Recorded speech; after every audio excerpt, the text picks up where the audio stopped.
Valores. Muita gente me pediu um monte de coisa, eu fiquei levantando valores para tentar entender quanto custaria a multa. Quanto custa técnico tal, quanto custa o fulano? Eu levantei aqui para vocês um monte de custo, eu botei no blog ontem do Zubeldia. Então, o Zubeldia e a comissão técnica dele custam na faixa de 900 mil reais mensais, tá? O Dorival custava mais do que o dobro disso. E eu não sei se ele, na fase dele atual, aí você fala assim, mas Anqueto, o Dorival voltaria a trabalhar agora? Ele aceitaria treinar um clube? Não sei. Não sei de verdade. Não sei como é que seria o contato. Sei que o São Paulo mantinha contatos constantes com o Lucas Silvestre, o Dorival menos, mas com o Lucas Silvestre, o São Paulo tinha uma excelente relação, tinha, não, tem uma excelente relação com o staff de trabalho deles. E seria uma coisa, como a gente já falou mil vezes, natural. E o Dorival é super querido e sabe que as portas do São Paulo, pelos dirigentes, pelos jogadores, pelos funcionários, estariam 100% abertas. Eles seriam recebidos com carinho e de uma forma efusiva, caso o meu dia caísse e o São Paulo alinhasse com o Dorival Júnior. Mas aqui, como o São Paulo vai pagar essa bala de 2 milhões por mês para o Dorival e comissão técnica, não é só dele, é e comissão técnica, tudo junto, staff, se ele viesse para o São Paulo? Teria que ajustar o FDIC. Vai ter que ajustar o plano do FDIC e vai ter que ajustar as finanças. Vai ter que sangrar algum lado para conseguir compensar isso, para entender. Ou seja, São Paulo teria que gastar, no caso do Beldia, entre 2,5 e 2,7 milhões de multa, que são três remunerações que ele teria que arcar para a saída da comissão técnica do Beldia. Ou seja, não é impossível. Não é uma coisa, cara, a multa é impossível de tirar. Não, não é impossível. Só que você não é só tirar o Zubeldia, você tem que tirar o Zubeldia, pagar a multa do Zubeldia e ainda pagar um novo técnico para poder contratar ele, para poder trazer ele para o São Paulo. Aí você tem uma despesa alta mesmo, você tem todo um cenário mais difícil. Isso eu estou partindo da premissa financeira, tá? Eu não estou nem falando de outras vertentes, estou falando da premissa financeira. Com relação a grupo, acho que está meio claro que se você chegasse com os caras do São Paulo hoje e falasse assim, ó, não estava dando resultado, mas o Dorival estava livre, foi uma coisa meio óbvia. Isso não geraria, não passaria um momento de instabilidade dentro do clube. Aí você fala assim, pô, mas é um ciclo, o Dorival tem resistência, ele fez um trabalho ruim em 2023, não sei o quê. Pessoal, o Ceni caiu, sendo o ídolo que é, em 2024, em 2023, depois de uma passagem longa, ele chegou em duas finais antes, teve os conflitos com os jogadores, teve aquele coisa, a situação ficou insustentável, ele caiu. A resposta do Muricy, do Belmonte, do Casares para aquele momento, para a queda do Ceni. Os resultados são fundamentais. Ah, você está falando aí da sua cabeça. Pesquisa aí. Entra no Google e pesquisa aí que você vai ver.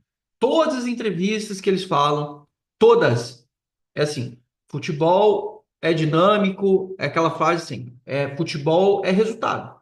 Se os resultados não estão vindo, existe um desgaste, a gente precisa de uma mudança, a gente entende, nananã, e muda-se, caminha-se, troca-se e os resultados pedem. Crespo ganhou o Campeonato Paulista depois de anos, era querido internamente no São Paulo.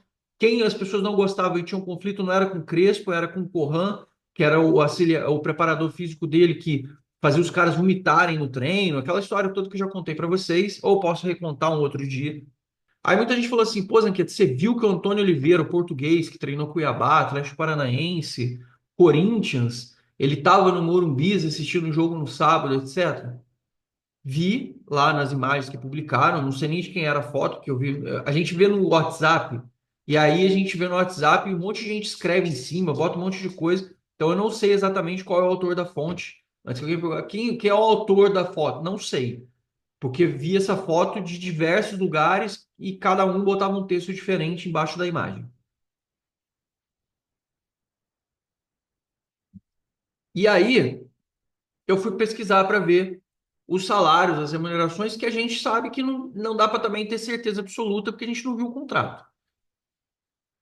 Mas com base nas informações que são passadas principalmente pelos outros veículos sobre outras técnicas. Então, eu peguei, por exemplo, eu vou citar o Antônio Oliveira, do Corinthians. O Antônio Oliveira, quando ele saiu do Cuiabá para o Corinthians, ele recebeu um aumento junto com a comissão técnica dele, e o Antônio Oliveira, que tinha um salário com a sua comissão de 250 mil reais no Cuiabá, foi para o Corinthians com a comissão técnica dele, e ele mais comissão, é a informação que eu vi aqui no site, meu timão, inclusive, que eu acho que é do Vessone, que é o cara que até deu a fonte para a gente estudar, então dando a fonte para ele. A informação era de que eles tinham 800 mil, ele e comissão técnica. O Zubeldia, como eu falei para vocês, 900 mil, ele e comissão técnica. O Crespo, na época do São Paulo, muita gente me perguntou assim, aqui você não falou do Crespo, você falou do Dorival, você falou do Zubeldia, você falou do Carpini, porque o Carpini mais comissão técnica. Eles tinham 600 mil reais no São Paulo, quando o Carpini veio, e o Crespo, na época do São Paulo, ele tinha levantamento mais apurado aqui, porque fica mais fácil, porque o Crespo, inclusive, entrou na justiça. Eram 200 mil reais aproximadamente de CLT, 400 mil reais de direito de imagem, que é um contrato de pessoa jurídica, e tinha aproximadamente mais 400 mil do staff dele, que era um staff grande, tipo do Zubeldia. O somatório disso dava mais ou menos 900 mil, só que isso em 2021, tá? Essa foi a proposta que o São Paulo fez para o Crespo na época e o custo do Crespo mensal. E aí, por exemplo, o Diniz, que foi aventado no São Paulo recentemente, o salário do Diniz no Cruzeiro era 1,2 milhões, mais 400 mil de comissão técnica, 1 milhão e 600. Isso purão, tá? Porque se você for puxar aí salário desses técnicos, os caras têm gatilho, têm premiação. O próprio Dorival tinha um prêmio absurdo de Copa do Brasil, que o São Paulo acho que só foi pagar ele no final de 2024, tá?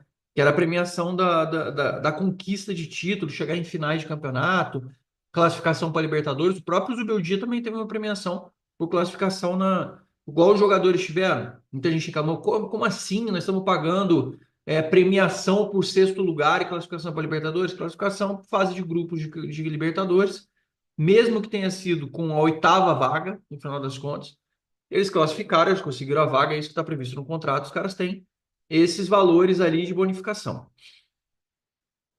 Então, eu levantei mais ou menos os principais técnicos, que são os maiores, os caras mais citados, ou principalmente os principais técnicos do país, obviamente, sem mencionar muito estrangeiros, porque eu acho que seria muito pior. Aí a gente tem o Crespo, que muita gente falou assim, pô, mas então se for para contratar o Dorival, eu preferi o Crespo.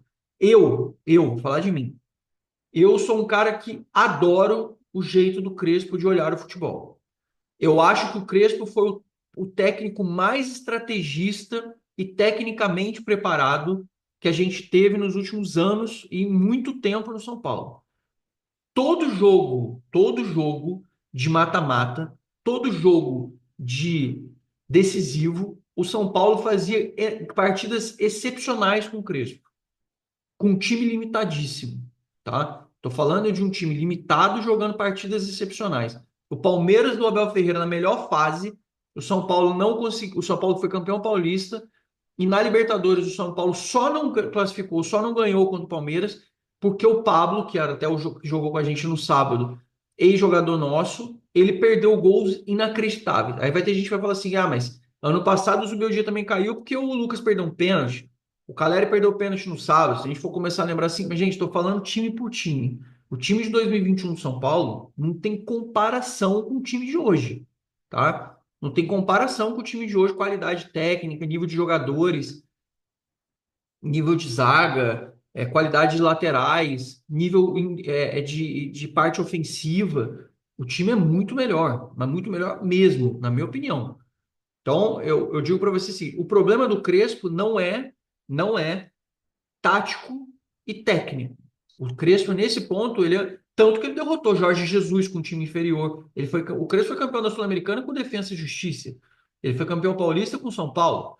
Ele foi campeão continental da Champions Ásia com o Al-Ain, que é um time muito mais limitado e contra times absurdos, tipo o Al-Ittihad, tipo o Al Hilal do Jorge Jesus, que estava não sei quanto tempo só em vitórias seguidas consecutivas.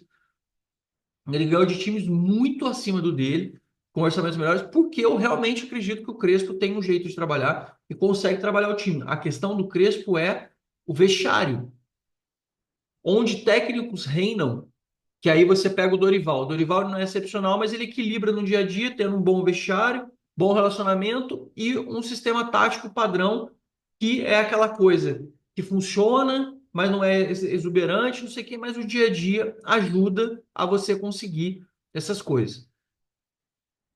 O Renato Gaúcho, ele é um cara muito mais relacionamento, ambiente, grupo, etc. O auxiliar dele lá dizem que é muito bom, mas os times do Grêmio nunca foram um primor. Então a gente sempre sabe que é um cara muito mais de administração de plantel, administração de elenco. O Crespo já é o contrário.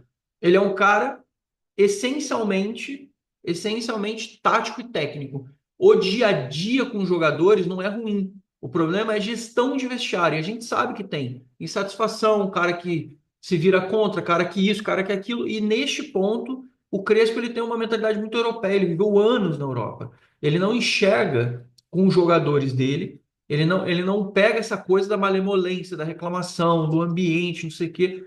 Tanto que ele caiu. Na época, pressão com o Luciano, com o Reinaldo, aquela galera que você já sabe muito bem.